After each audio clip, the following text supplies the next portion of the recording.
Now let me tell you a story about the small you and the big you. The small you is the one that just missed that love when it needed it so desperately.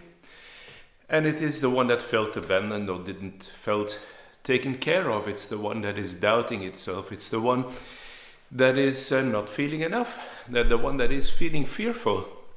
And I think we can take our day and just take a mental page in front of us and divide it in two and write left small you and on the right big you.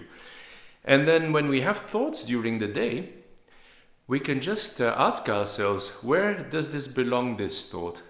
Does this belong in the small me, or does this belong in the big me? The big me meaning the person that I really want to become, that I aspire to, that I desire to become, that I'm working to become.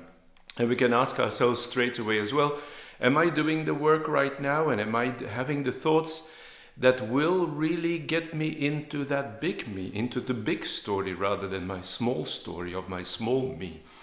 And this is how I think when we catch ourselves with a stream of thought and we go to that page and we write on which side we're now thinking, that can actually help us to really become aware of are we doing the work, and are we concentrating on becoming that person with the big story, or are we actually only staying in the small story? The small story is, of course, the child who wasn't taken care of.